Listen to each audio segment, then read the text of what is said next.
BFM Business. Toute l'info éco et business à la mi-journée. 60 minutes business. Thomas Schmeil. Midi 21 sur BFM Business, bienvenue à tous ceux qui nous rejoignent. On commence avec ce rapport mensuel de l'Agence internationale de l'énergie qui vient d'être publié. Elle dit craindre un choc sur l'offre pétrolière mondiale. Bien sûr, la guerre en Ukraine a des conséquences très lourdes sur les cours des matières premières. Pour en parler avec nous, Jean-Pierre Favennec. Bonjour. Bonjour. Vous êtes consultant, professeur à l'université Paris-Dauphine.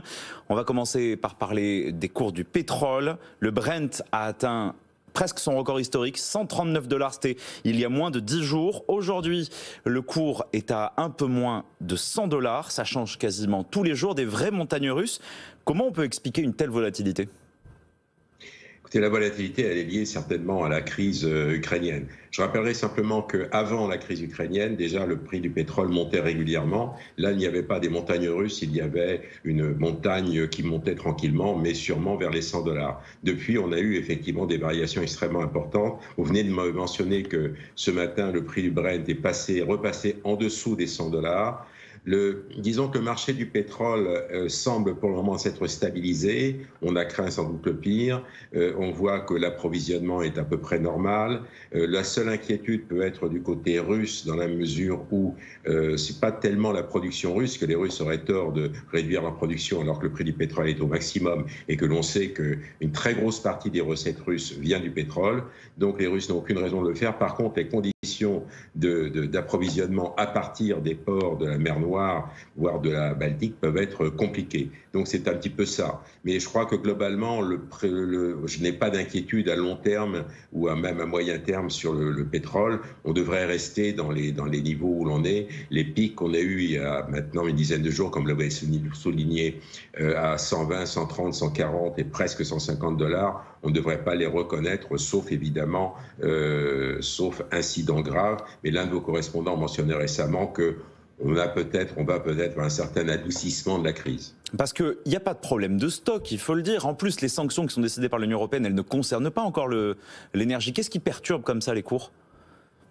Écoutez, je pense que les cours ont été perturbés, je le répète, tout simplement par les craintes des opérateurs face à des événements relativement graves qui se passaient en Russie et en Ukraine.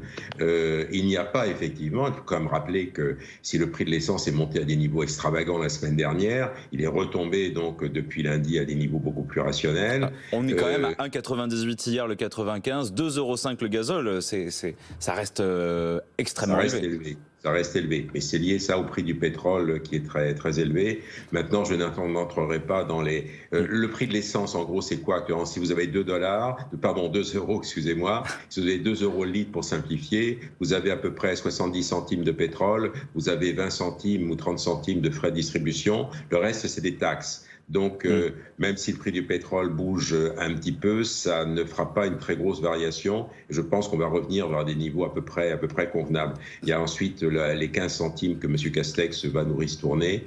Donc, je ne dis pas que le prix de l'essence est faible. Bien sûr, les consommateurs pourraient s'en offusquer, ils auraient tout à fait raison. Et je pense qu'on ne va pas, comme ça a été annoncé il n'y a pas si longtemps que ça. Selon vous, Jean-Pierre Favennec, c'est une surchauffe temporaire ou bien c'est un vrai choc comme 1973 ?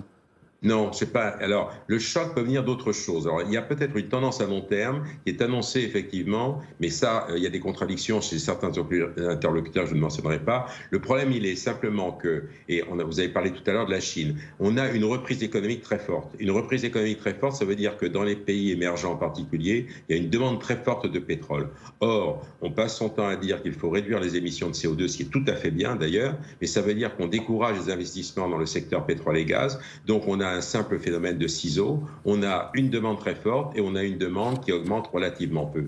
Donc là, ça risque de créer effectivement à terme une augmentation du prix du pétrole. Mais ce n'est pas un choc qui est lié finalement à la situation actuelle ukrainienne, russo-ukrainienne, c'est un choc qui est lié à un équilibre global et au fait que c'est finalement un effet de la crise climatique, si l'on peut dire, de la volonté de réduire les émissions de gaz à effet de serre, de réduire les consommations d'énergie fossile. Merci Jean-Pierre Favennec, professeur à l'université Paris-Dauphine, d'être venu dans 60 minutes business.